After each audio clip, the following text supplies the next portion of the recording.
Richard Branson said to me clearly, succeeding in business is all about making the right connections. But if you don't come from a prestigious background, you're not an alumni of an elite university, or have influential family connections built over generations, it can feel like you're looking at the game of business from outside the high walls, trying to look in, trying to see the game that seems to be reserved for the privileged few.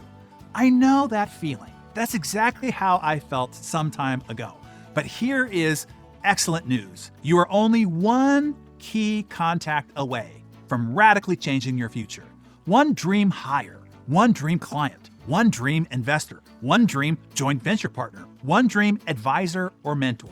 Even though the time of your dream client is precious, their attention is scarce, and their fortress of gatekeepers formidable, there is a way to make it through this labyrinth and win over your whale.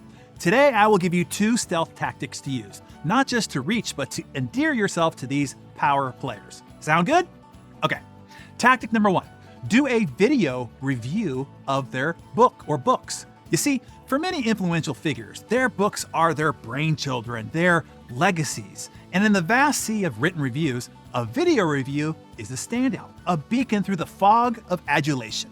It's rare, it's personal, and it's powerful. If your Mr. or Mrs. Big has written a book, check it out on Amazon.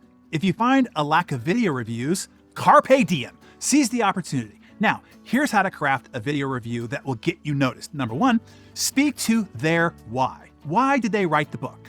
What was their main objective or desired outcome? A good place to start is the back cover. It often encapsulates the book's promise, which is the mission the author had intended. And number 2, speak to the specific.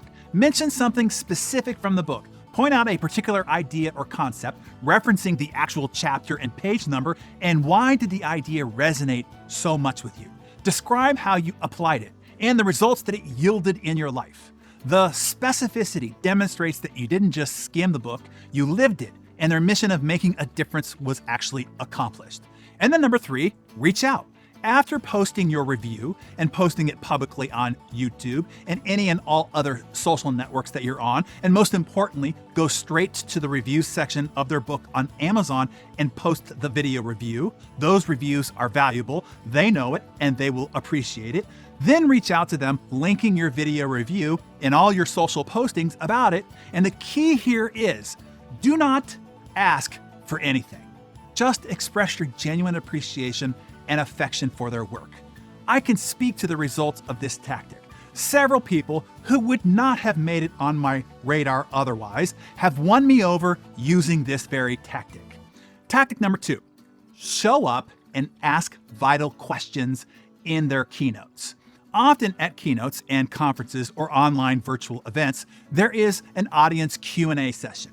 Having done hundreds of these keynotes, panel discussions, live stage interviews, or virtual Q&A sessions, I can attest these question and answer periods can be awkward. As someone who likes to maintain excellence, I don't like the lack of control the value of a Q&A experience might be for the audience, because it will depend on the quality of questions individuals ask. One lame, slightly combative, or pointless question can suck the energy and oxygen right out of the room. Here's when you can step in and shine. 3 tips. 1, prepare. A week before their talk, contact their assistant. Express your anticipation for the keynote, your awareness of the sometimes unpredictable nature of Q&A sessions, and offer your help. 2, the offer. Propose to ask a well-thought-out, relevant question to steer the discussion positively. Let them know that you'll be eagerly waiting to raise your hand for the first question. And then number 3, execution. Attend the keynote, listen intently, and when the time comes, ask that impactful question. It should be insightful, reflecting your understanding of the speaker's work, one that you know the answer will add to the depth of discourse, thus everybody's experience. And I'll share a personal testimony here. I used this very tactic to win a friend and mentor of a very influential figure. Picture this: a bustling conference hall, brimming with the buzz of industry leaders and eager minds. The air was electric with anticipation. On stage was a figure of awe, someone I'd long admired from afar, a titan of industry. As his talk concluded, I was all set. My questions clasped tightly in my mind, I was ready. But when the Q&A began, even though my hand shot up first, the microphone went to somebody closer to the mic runner.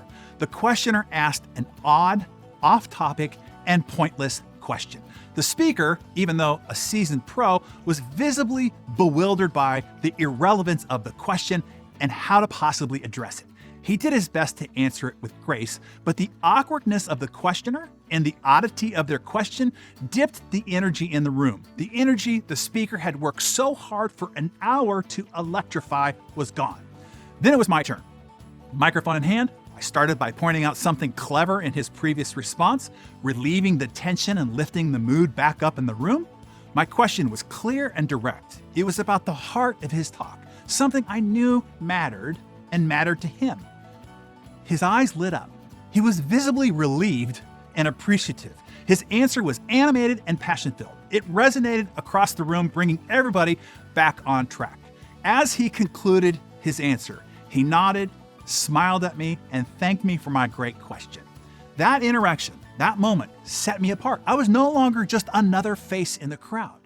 After the session, I approached him, referencing our exchange. A simple conversation sparked that led to him giving me advice, and then future meetings, and ultimately a mentorship and friendship that would shape the trajectory of my journey. Good tips, right? Aren't you glad that you showed up here today? So, proclaim your action. Which tactic are you gonna try first? Tell us that in the comments below. Do you already feel overwhelmed by your week ahead on Monday morning? I used to feel the same way, but a single tool and 15 minutes on Sunday helped me skyrocket my influence and impact. I'll be able to win the week before it even starts with this free download that I'm giving you. And a simple tutorial, I'll teach you how to start your week